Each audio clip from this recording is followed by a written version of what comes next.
जय श्री हरि। प्यारे भक्तों, आज आप सभी श्रवण करेंगे मोक्षदा एकादशी व्रत की संपूर्ण कथा। आप सभी भक्तों पर विष्णु भगवान और माता लक्ष्मी की कृपा सदा सर्वदा बनी रहे।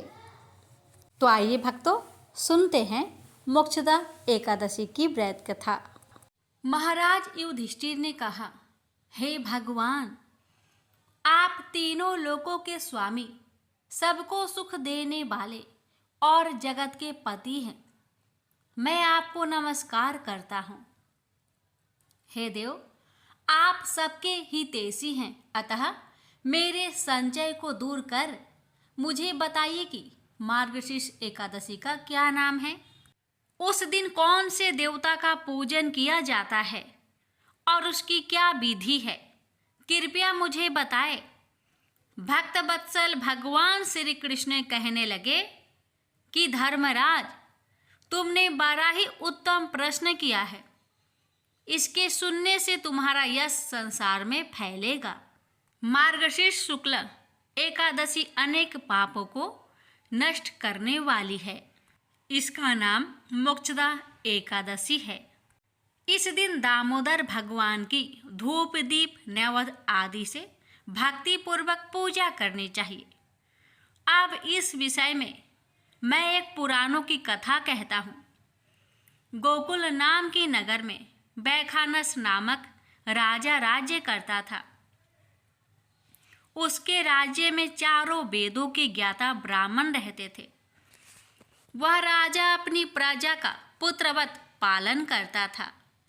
एक बार रात्रि में राजा ने एक सपना देखा कि उसके पिता नरक में हैं। उन्हें बड़ा आश्चर्य हुआ। राजा प्रातः वह विद्वान ब्राह्मण के पास गया और अपना सपना सुनाया। कहा, मैंने अपने पिता को नरक में कष्ट उठाते देखा है। उन्होंने मुझसे कहा है कि हे पुत्र, मैं नरक में पड़ा हूँ, यहाँ से तुम मुझे मुक्त कराओ। जब से मैंने यह वचन सुने हैं, तब से मैं बहुत बेचैन हूँ। चित्त में बड़ी अशांति हो रही है। मुझे इस राज्य, धन, पुत्र, स्त्री, हाथी, घोड़े आदि में कुछ भी सुख प्रतीत नहीं होता। क्या करूं? ऐसा सुनकर राजा मुनि के आश्रम पर गया। उस आश्रम में अनेक शांत चित्त योगी और मुनि तपस्या कर रहे थे। उसी जगह पर्वत मुनि बैठे थे। राजा ने मुनि को साष्टांग दंडवत किया। मुनि ने राजा से सांगोपांग कुशल पूछी। राजा ने कहा कि महाराज, आपकी कृपा से मेरे राज्य में सब कुशल है, लेकिन अकस्मात मेरे चित्त में अत्यंत अशांति होने लगी है। ऐसा सुनकर पर्वत मुनि ने आंखें बंद की और भूत विचारने लगे। फिर बोले, हे राजन, मैंने योग के बल से तुम्हारे पिता के कुकर्मों को जान लिया है। उन्होंने पूर्व जन्म में कामातुर होकर एक पत्नी को रति दी, किंतु सौत के कहने पर दूसरे पत्नी को ऋतुदान मांगने पर भी नहीं दिया। उसी पाप कर्म के कारण तुम्हारे पिता को नरक में जाना पड़ा। तब राजा ने कहा, इसका कोई उपाय बताए। मुनि बोले, हे राजन, आप मार्गशीर्ष एकादशी का उपवास करें और उस उपवास के पुण्य को अपने पिता को संकल्प कर दे। इसके प्रभाव से आपके पिता की अवश्य नरक से मुक्ति होगी। मुनि के ये वचन सुनकर राजा महल में आया और मुनि के कहे अनुसार कुटुंब सहित मोक्षदा एकादशी का व्रत किया। इसके उपवास का पुण्य उसने पिता को अर्पण कर दिया। इसके प्रभाव से उसके पिता को मुक्ति मिल गई और स्वर्ग में जाते हुए वे पुत्र से कहने लगे, हे पुत्र, तेरा कल्याण हो। यह कहकर स्वर्ग चले गए। मार्गशीर्ष मास की शुक्ला पक्ष की मोक्षदा एकादशी का जो व्रत करते हैं, उनके समस्त पाप नष्ट हो जाते हैं। इस व्रत से बढ़कर मोक्ष देने वाला और कोई व्रत नहीं है। इस कथा को पढ़ने या सुनने से वाजपेयी यज्ञ का फल मिलता है। यह व्रत मोक्ष देने वाला तथा चिंतामणि के समान सब कामनाएं पूर्ण करने वाला है। प्रेम से बोलिए जय श्री हरि। एक बुढ़िया माँ एक बार 11 माता का व्रत रखी। बड़े ही भाव भक्ति से पूजा अर्चना की। उन्हें वृद्ध अवस्था में क्या बाधा थी, वो तो अपने पुत्र पौत्रों की सुख सुविधा के लिए व्रत रखने लगी। वे दिन भर तो जरा कठोर मन करके अपनी प्यास को रख रही। दिन में पूजा पाठ किया, कथा सुनी और पंडित जी को मिट्टी के पात्र में भरकर पानी और ऋतुफल दान दिया। दोनों भर भर कर पूरा वितरण किया। उन्हें गर्मी के कारण बहुत बेचैनी हो रही थी। इस कारण से बड़ी देर तक पानी में पड़ी रही और पानी की कुल्ला करती रही, मुंह धोती रही। तब कहीं थोड़ा बहुत धैर्य बंध पाया। धूप तो तेज पड़ रही थी, इस कारण बार बार मुंह सूख रहा था। बूढ़ी माँ बहुत बेचैन हो रही थी। एक बुढ़ापा और दूसरे ये भयंकर गर्मी। वृद्ध अवस्था की स्थिति तो कुछ दूसरे ही प्रकार की होती है। ऐसे तैसे रो धो के दिन कट पाया।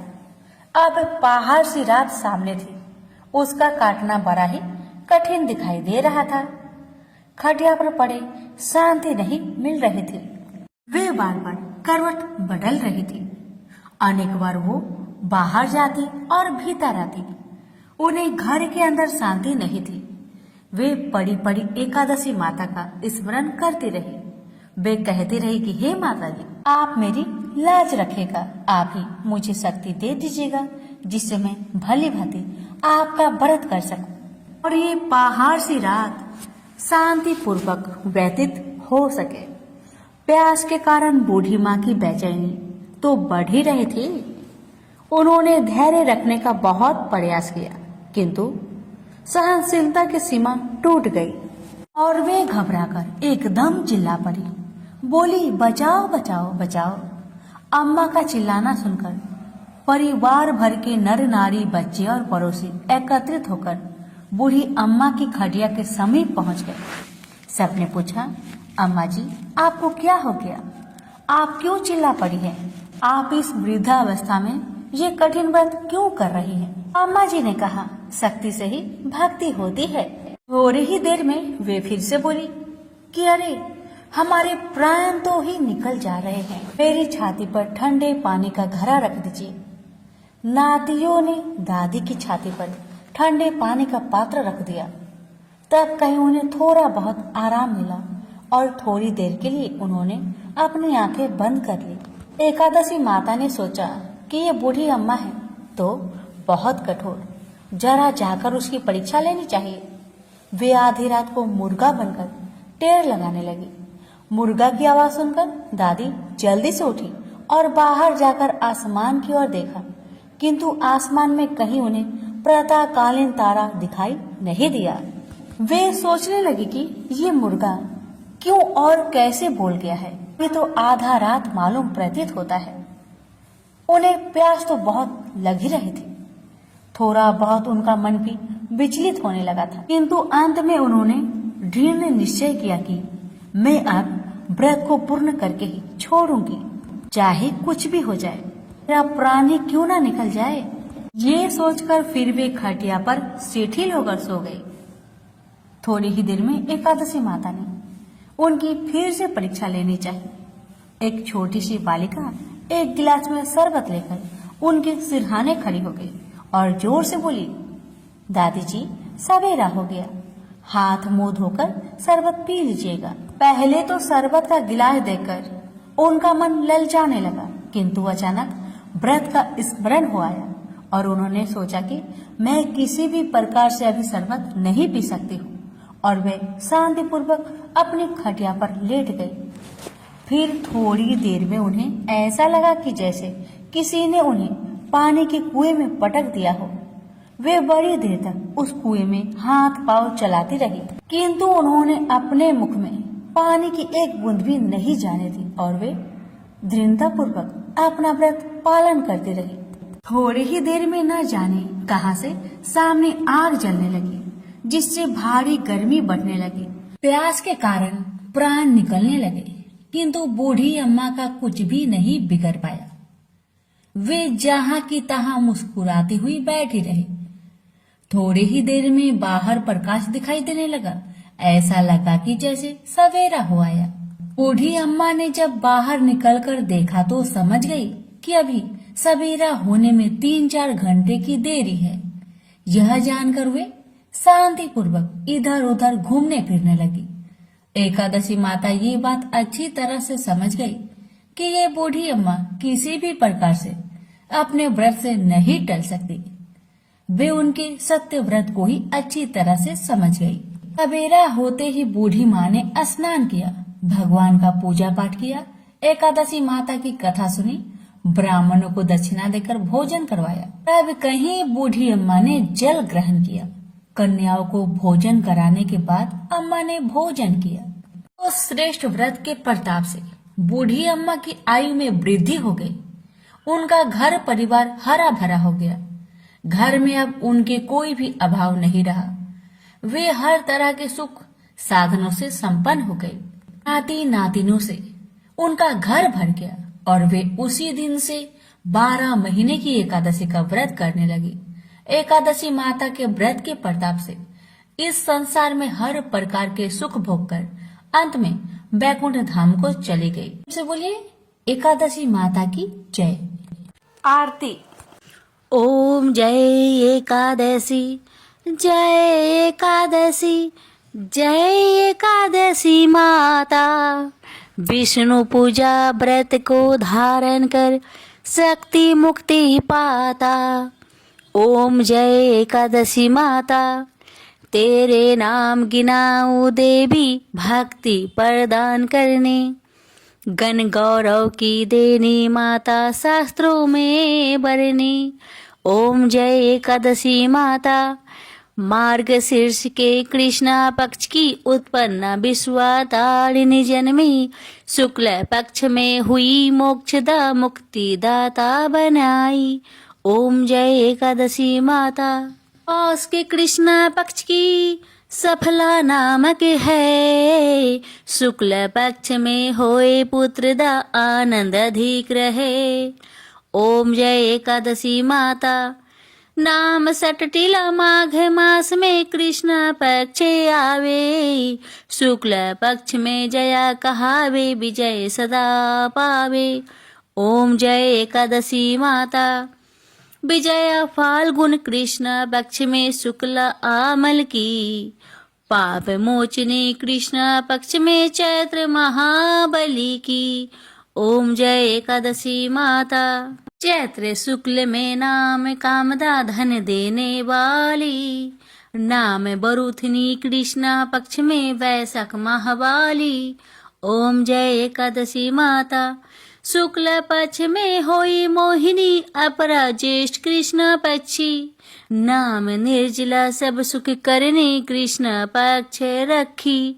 ओम जय एकादशी माता, योगिनी नाम आषाढ़ में जानो कृष्ण पक्ष करनी, देव सैनी नाम कहायो शुक्ल पक्ष धरनी। ओम जय एकादशी माता, कामिक श्रावण मास में आवे कृष्ण पक्ष कहिए, श्रावण शुक्ल होए पवित्र आनंद से रहिए, सावन शुक्ल होए पवित्र आनंद से रहिए। ओम जय एकादशी माता, जा भाद्रपदे कृष्ण पक्ष की परिवर्तनी शुक्ला, इंद्रा आश्विन कृष्ण पक्ष में व्रत से भाव सागर निकला। ओम जय एकादशी माता, पापंकुशा है शुक्ला पक्ष में आप हरण हारी, रमा मास कार्तिक में आवे सुखदायक भारी। ओम जय एकादशी माता, देवोत्थानी शुक्ल पक्ष की दुख ना सके मैया, देवोत्थानी शुक्ल पक्ष की दुख ना सके मैया, पावन मास में करूँ विनती पार करो नैया, पावन मास में करूँ विनती पार करो नैया। ओम जय एकादशी माता, परमा कृष्ण पक्ष में होती, जन मंगल करनी। परमा कृष्ण पक्ष में होती, जन मंगल करनी। शुक्ल मास में होए पद्मिनी, दुख दरिद्र हरनी। शुक्ल मास में होए पद्मिनी, दुख दरिद्र हरनी। ओम जय एकादशी माता, जो कोई आरती एकादशी की भक्ति सहित गावे।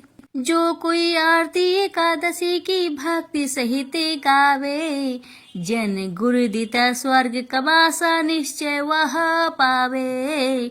जन गुरु दिता स्वर्ग कबासा निश्चय वह पावे।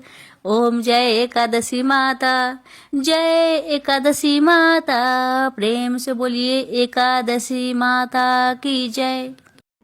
दक्षिण दिशा में तुंगभद्रा नाम की एक बहुत बड़ी नदी है। इस नदी के किनारे पर हरिहरपुर नाम का एक अत्यंत सुंदर नगर बसा हुआ था। उसी नगर में काशी नाम के एक ब्राह्मण निवास करते थे। वे अत्यंत गुणवान, चरित्रवान, धर्म कार्य करने वाले तथा वेदों के मार्ग पर चलने वाले थे। उन्होंने समस्त शास्त्र का अध्ययन किया हुआ था। उस ब्राह्मण की एक पत्नी थी जिसे लोग दुराचार कहकर पुकारते थे, क्योंकि उसके कर्म ही उसके नाम के अनुसार थे। वह सदैव ही अपने पति को अपमानित करती थी। वह अपने पति के लिए कुवाच्य कहती थी, पति को भयंकर दुख देती थी। पति के लिए कभी भी उसने भोजन नहीं बनाया। उसने अपने पति के साथ कभी शयन नहीं किया, कभी उसके साथ प्रेम से व्यवहार नहीं किया। पति के मित्र, परिवार के लोग घर पर अगर आ जाते तो वह स्त्री उनको अपमानित करके घर से भगा देती थी और स्वयं काम भाव से उन्मत्त होकर निरंतर अन्य वैभवचारिणी स्त्रियों के साथ घूमा करती थी। उसका मन पति को छोड़कर पराये पुरुषों में लगा रहता था। उसने कभी अपने पति से प्रेम से बात नहीं की, किंतु पराये पुरुषों के संग बैठकर बातें करती थी। पराये पुरुषों को मोहित करने के लिए वह सज धज कर गाँव में घूमने जाया करती थी। कभी वह वन में किसी वृक्ष के नीचे खड़ी रहकर सुंदर पुरुषों की राह देखने लगती और किसी दुष्ट पुरुष को मोहित करके उसके संग भोग विलास किया करती थी। फिर एक दिन वह दुराचारिणी स्त्री वन में जाकर एक वृक्ष के नीचे खड़ी हो गई। उसका चित्त काम से भरा हुआ था। वह किसी सुंदर कामी पुरुष की राह देख रही थी, किंतु बहुत समय निकलने के बाद भी उस स्थान पर कोई पुरुष नहीं आया। इसलिए वह अत्यंत दुखी हो गई और प्रियतम की खोज में इधर उधर देखने लगी। उस दिन उसका सारा परिश्रम व्यर्थ हो गया। वहां पर खड़ी होकर वह नाना प्रकार की बातें कहकर विलाप करने लगी। हाय हाय, आज तो इस मार्ग से कोई भी सुंदर पुरुष नहीं आया। अब मैं कैसे अपने काम वासना को शांत करूं? आज की रात कैसे बीतेगी? वह जोर जोर से विलाप करने लगी। उस जंगल में एक भयानक बाघ रहता था। उस पापिनी स्त्री की आवाज सुनकर वह जाग गया और उछलकर उस स्त्री का भक्षण करने के लिए उसके पास आ गया। उस भयंकर बाघ को देखकर उस स्त्री के पसीने छूटने लगे। वह भय से थर थर कांपने लगी। वह स्त्री कुछ करती, इतने में ही उस बाघ ने अपने पंजे से उस घायल कर दिया और वह स्त्री जमीन पर गिर पड़ी। जमीन पर गिरते ही वह स्त्री चिल्लाते हुए बोली, अरे बाघ, तू किस लिए यहाँ पर आया है? मुझे क्यों मार रहा है? मैं यहाँ पर अपने प्रियतम को खोज रही हूँ। तू मुझे छोड़ दो। मेरा भक्षण करके तुझे क्या मिलेगा? उस स्त्री की बात सुनकर वह भयानक बाघ क्षण भर के लिए रुक गया और हंसते हुए बोलने लगा, हे दुष्टा, आज विधाता ने मुझे मेरा ग्रास नियुक्त किया है। तुम जैसी पापिनी स्त्रियों का भक्षण करना ही मेरा काम है। तभी मुझे इस शरीर से मुक्ति मिलेगी। वह स्त्री कहने लगी, हे बाघ, तुम कौन हो?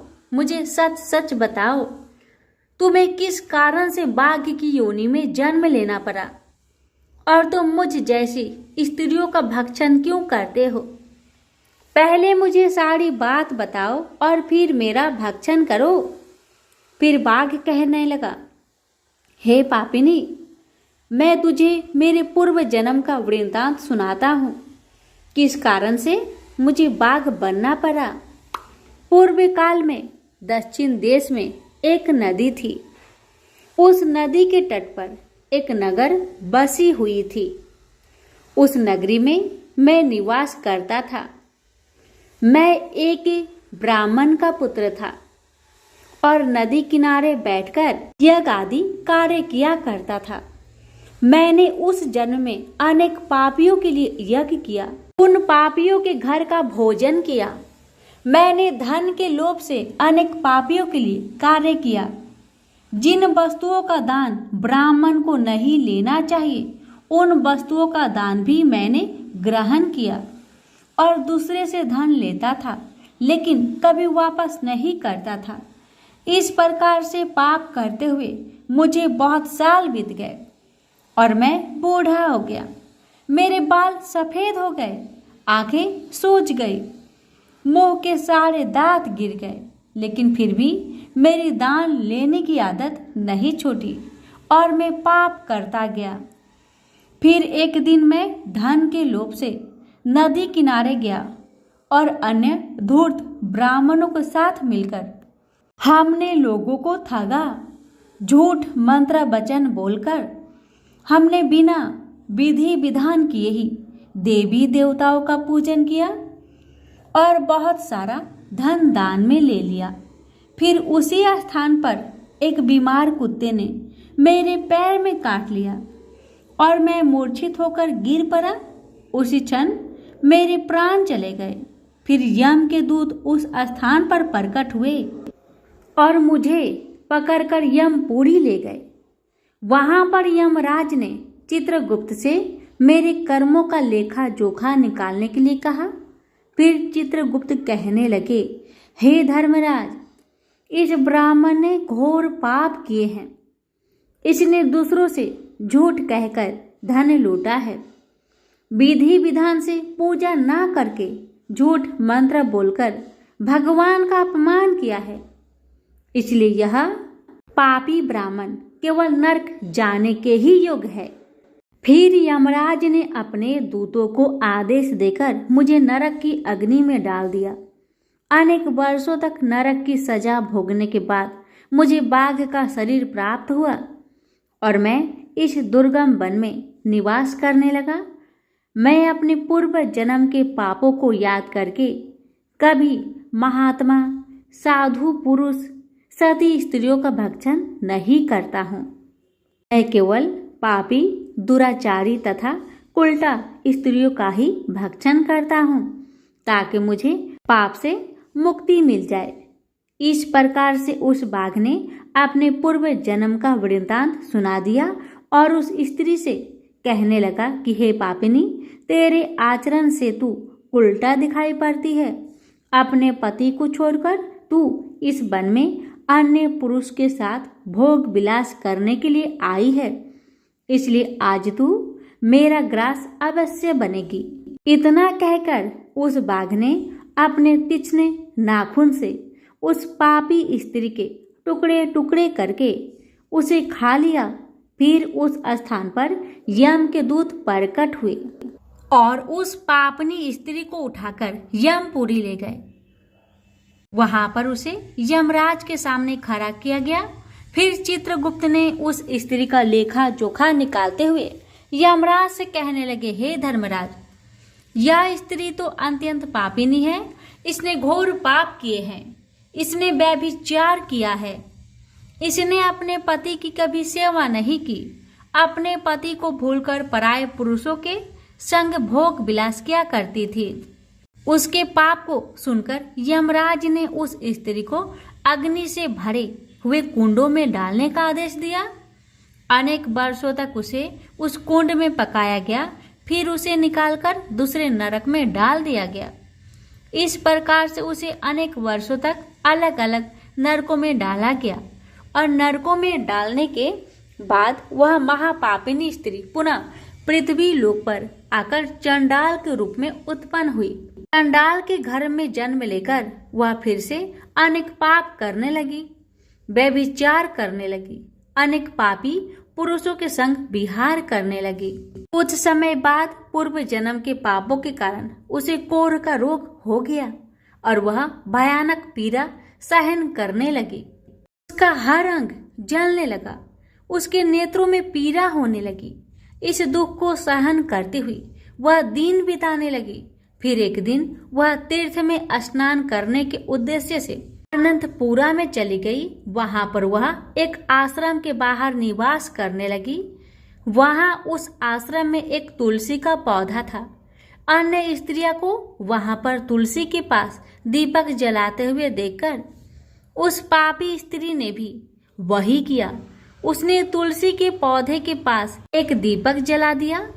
फिर उसी रात हृदय घात से उसकी मृत्यु हो गई और यमराज के दूत उसे लेने जाने के लिए वहां प्रकट हुए।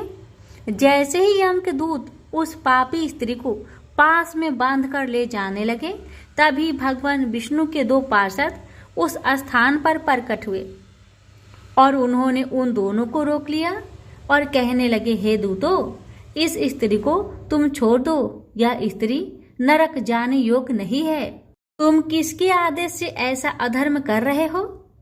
फिर यम के दूत कहने लगे, हे पार्षदों, हम यमराज के आदेश से इस पापी स्त्री को उठाकर ले जा रहे हैं, किंतु आप हमें किस कारण से रोक रहे हैं? यह स्त्री अत्यंत पापी है, इसे नरक में ले जाने की आज्ञा मिली है। फिर पार्षद कहने लगे, हे दूतों, यह स्त्री तो विष्णु भक्त है, यह नरक जाने योग्य नहीं है। इसने शाम को तुलसी के पास दीपक जलाया है, इसी कारण से इसके समस्त पाप नष्ट हो गए हैं। इसलिए अब यह नरक जाने के योग्य नहीं है, यह स्वर्ग जाने की अधिकारी बन चुकी है। पार्षदों की बात सुनकर यमदूतों ने उस स्त्री को उस स्थान पर छोड़ दिया और यमलोक लौट गए। वहां जाकर उन्होंने यमराज को सारा वृत्तांत सुना दिया। फिर भगवान विष्णु के पार्षद उस स्त्री को दिव्य विमान में बैठाकर स्वर्ग लोक को ले गए। प्रेम से बोलिए विष्णु भगवान जी की जय, माता लक्ष्मी की जय, तुलसी महारानी की जय। यह अध्याय संक्षेप में कुछ महत्वपूर्ण शब्दों और अवधारणाओं का वर्णन करता है, जिनका उपनिषदों में विस्तार से उल्लेख किया गया है। इसमें यह वर्णन भी किया गया है कि मृत्यु के पश्चात आत्मा के गंतव्यों का निर्धारण किस प्रकार से होता है। देह का त्याग करते समय यदि हम भगवान का स्मरण करते हैं, तब हम निश्चित रूप से उसे पा लेंगे। इसलिए अपने दैनिक कार्य को संपन्न करने के साथ साथ हमें सदैव उसकी विशेषताओं, गुणों और दिव्य लीलाओं का चिंतन करना चाहिए।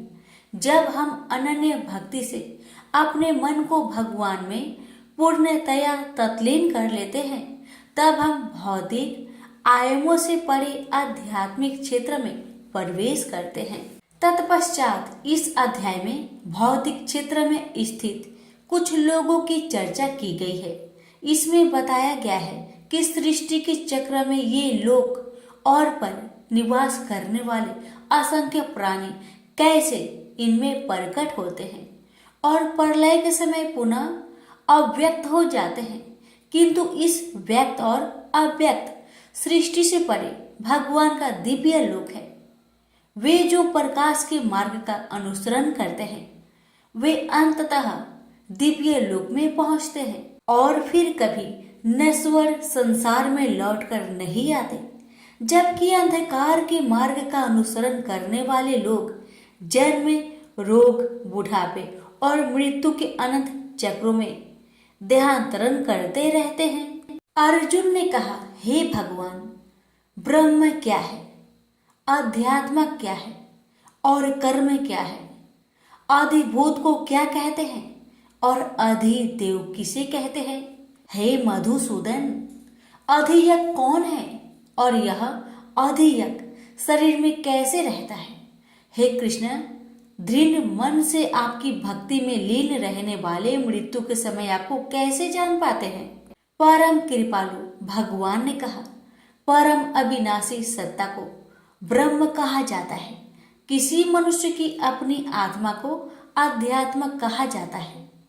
प्राणियों के दैहिक व्यक्तित्व से संबोधित कर्म और उनकी विकास प्रक्रिया को कर्म या सकाम कर्म कहा जाता है। हे देवधारियों में श्रेष्ठ, भौतिक अभिव्यक्ति जो निरंतर परिवर्तित होती रहती है उसे आदिभूत कहते हैं। भगवान का विश्व रूप जो इस सृष्टि में देवताओं पर भी शासन करता है उसे अधिदेव कहते हैं। सभी प्राणियों के हृदय में स्थित मैं परमात्मा अधियज्ञ या सभी यज्ञों का स्वामी कहलाता हूँ। वे जो शरीर त्यागते समय मेरा स्मरण करते हैं वे मेरे पास आएंगे, इस संबंध में निश्चित रूप से कोई संदेह नहीं है। हे कुंती पुत्र, मृत्यु के समय शरीर छोड़ते हुए मनुष्य जिसका स्मरण करता है वह उसी गति को प्राप्त होता है, क्योंकि वह सदैव ऐसे चिंतन में लीन रहता है। इसलिए सदा मेरा स्मरण करो और युद्ध लड़ने के अपने कर्तव्य का भी पालन करो।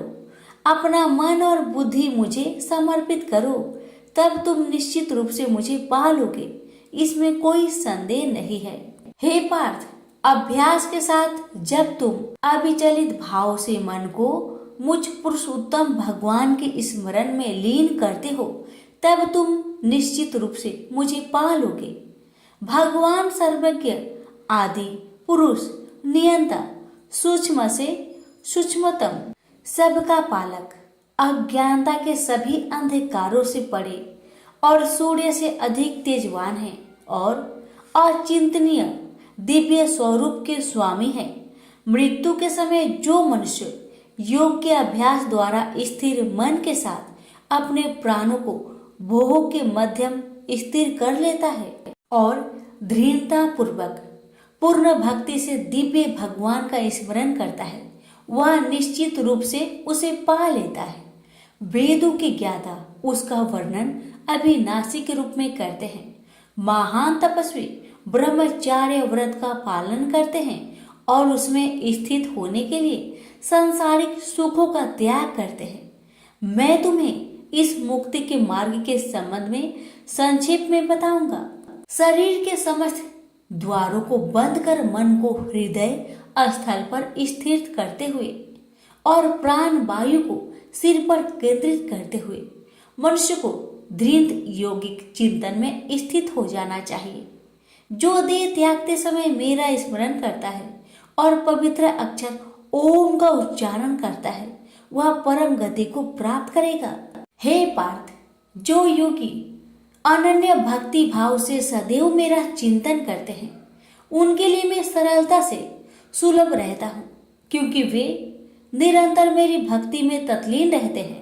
मुझे प्राप्त कर महान आत्माएं फिर कभी इस संसार में पुनः जन्म नहीं लेती, जो अनित्य और दुखों से भरा है, क्योंकि वे पूर्ण सिद्धि प्राप्त कर चुकी होती हैं। हे अर्जुन, इस भौतिक सृष्टि के सभी लोकों में ब्रह्मा के उच्च लोक तक तुम्हें पूर्ण जन्म प्राप्त होगा। हे कुंती पुत्र, परंतु मेरा धाम प्राप्त करने पर फिर आगे पूर्ण जन्म नहीं होता।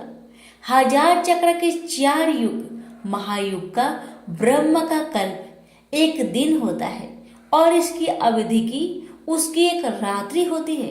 इसे वही बुद्धिमान समझ सकते हैं जो दिन और रात्रि की वास्तविकता को जानते हैं। ब्रह्मा के दिन के शुभ आरंभ पर सभी जीव अव्यक्त अवस्था से व्यक्त होते हैं और रात्रि होने पर पुनः सभी जीव अव्यक्त अवस्था में लीन हो जाते हैं। ब्रह्मा के दिन के आगमन के साथ असंख्य जीव पुनः जन्म लेते हैं और ब्रह्मांडीय रात्रि के आने पर अगले ब्रह्मांडीय दिवस के आगमन पर स्वतः पुनः प्रकट होने के लिए विलीन हो जाते हैं।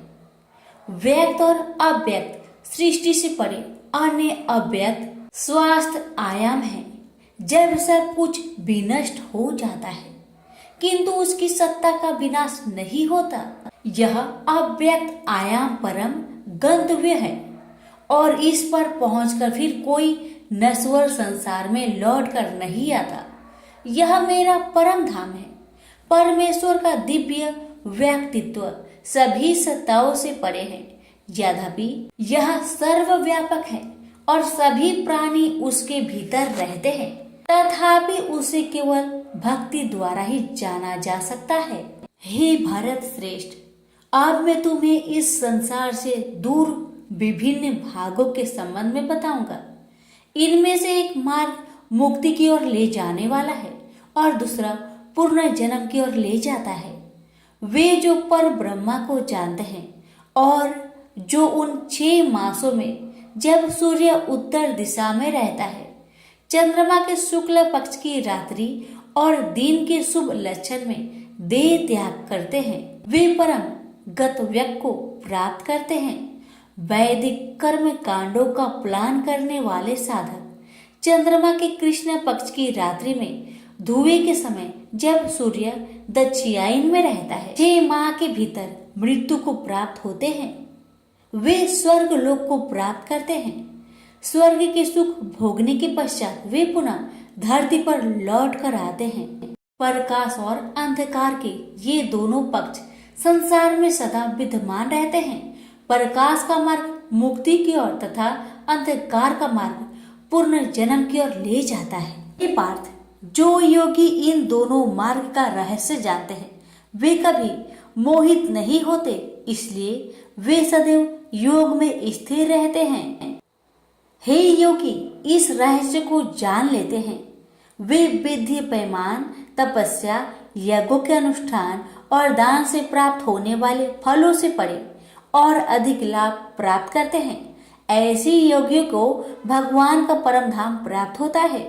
प्रेम से बोलिए श्री कृष्ण भगवान की जय। भगवान शिव कहते हैं, देवी अब 8वें अध्याय का महात्म्य सुनो। उसके सुनने से तुम्हें बड़ी प्रसन्नता होगी। लक्ष्मी जी के पूछने पर भगवान विष्णु ने उन्हें इस प्रकार 8वें अध्याय का महात्म्य बतलाया। दक्षिण में आमदर्कपुर नामक एक प्रसिद्ध नगर है।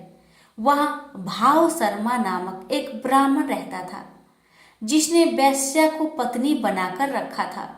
वह मांस खाता, मदिरा पीता, श्रेष्ठ पुरुषों का धन चुराता, पराई स्त्री से व्यभिचार करता और शिकार खेलने में दिलचस्पी रखता था। वह बड़े भयानक स्वभाव का था और मन में बड़े बड़े हौसले रखता था। एक दिन मदिरा पीने वालों का समाज जुटा था। उसमें भाव शर्मा ने भरपेट तारी पी, खूब गलित कर उसे चढ़ाया। अतः अजीर्ण से अत्यंत पीड़ित होकर वह परमात्मा कालवश मर गया और बहुत बड़ा तार का वृक्ष हुआ। उसकी घनी और ठंडी छाया का आश्रय लेकर ब्रह्म राक्षस भाव को प्राप्त हुआ। कोई पति पत्नी वहां रहा करते थे। उसके पूर्व जन्म की घटना इस प्रकार है। एक कुशीबल नामक ब्राह्मण था, जो वेदांग के तत्वों का ज्ञाता, संपूर्ण शास्त्रों के अर्थ का विशेषज्ञ और सदाचारी था। उसकी स्त्री का नाम कुमति था। वह बड़े खोटे विचार की थी। वह ब्राह्मण विद्वान होने पर भी अत्यंत लोभवश अपनी स्त्री के साथ प्रतिदिन भैंस, काल पुरुष और घोड़े आदि बड़े दानों को ग्रहण किया करता था, परंतु दूसरे ब्राह्मणों को दान में मिली हुई कौड़ी भी नहीं देता था। वे ही दोनों पति पत्नी कालवश मृत्यु को प्राप्त होकर ब्रह्म राक्षस हुए।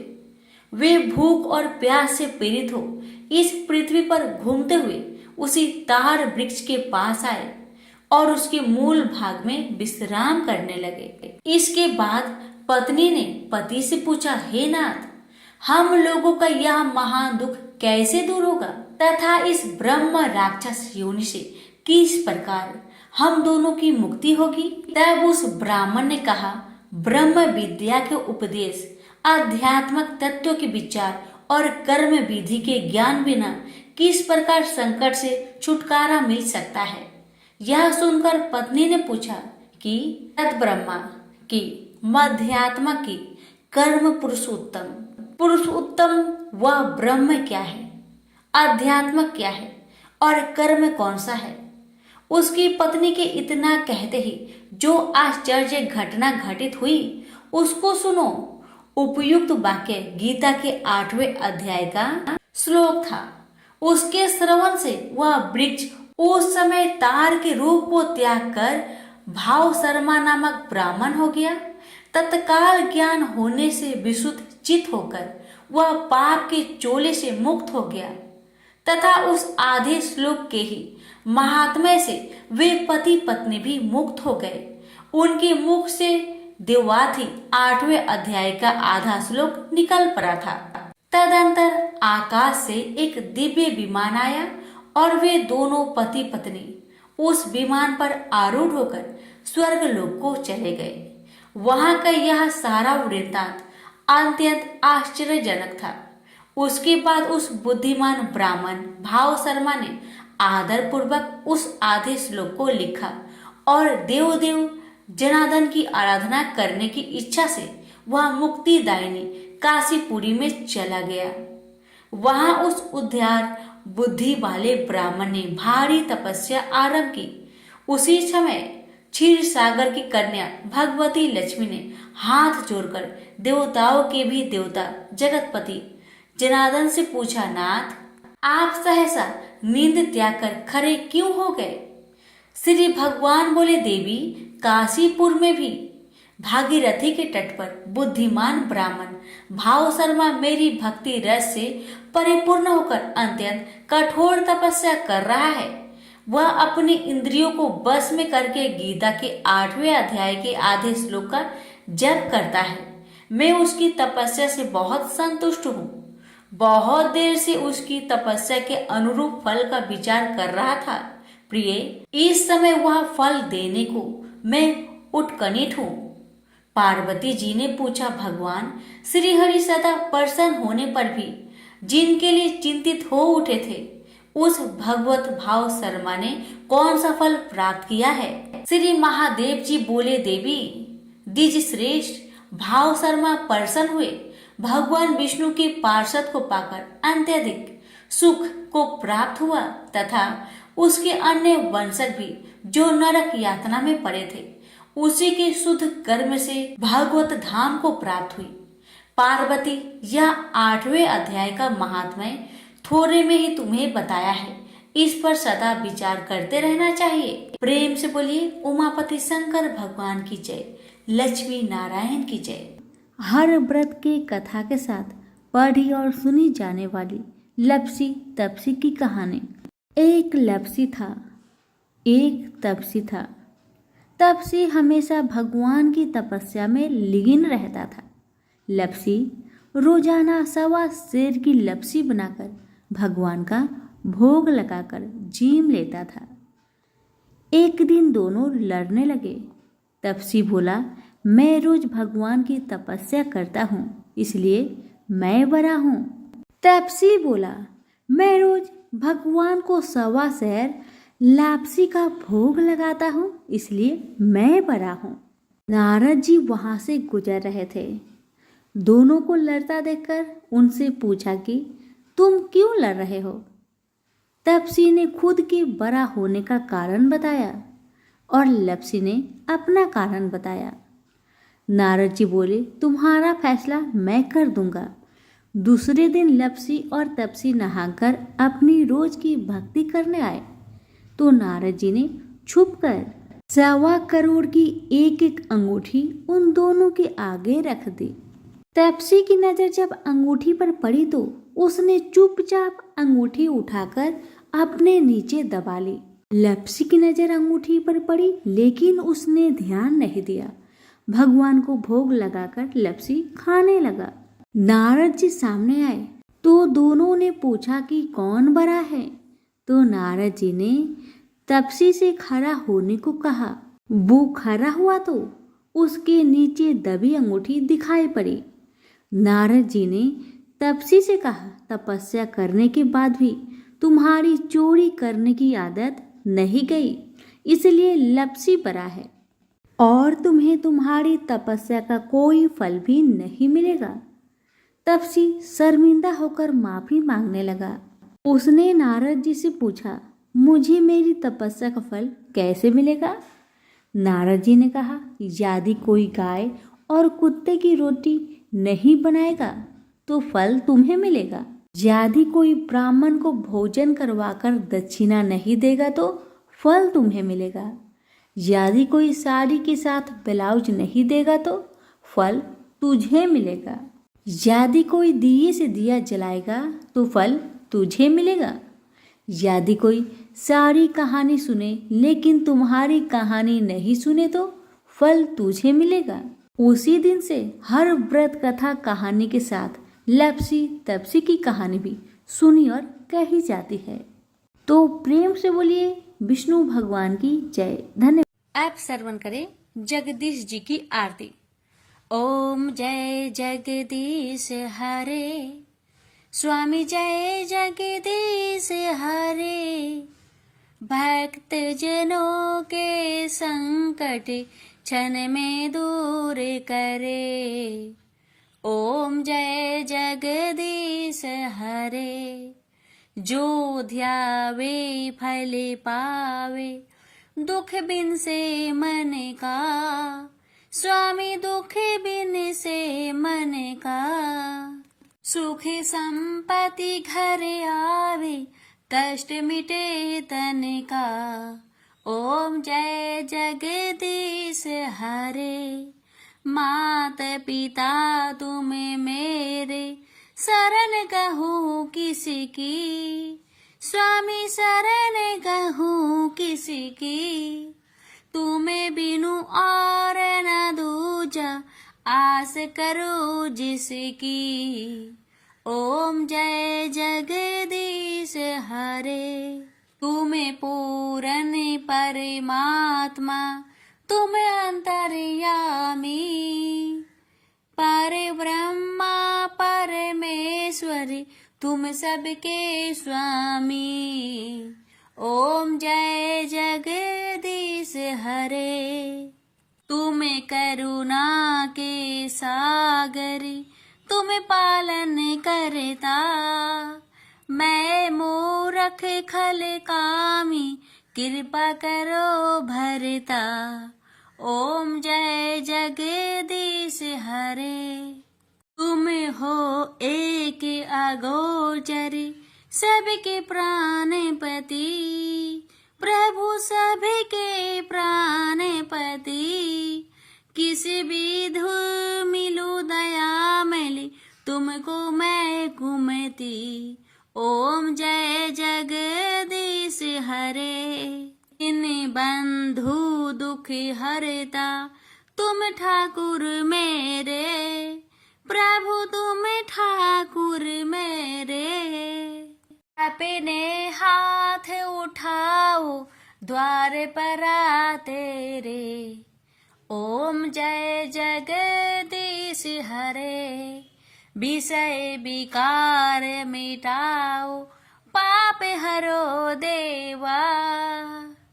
श्रद्धा भक्ति बढ़ाओ, संतन की सेवा। ओम जय जगदीश हरे। तन मन धन और संपत्ति, सब कुछ है तेरा।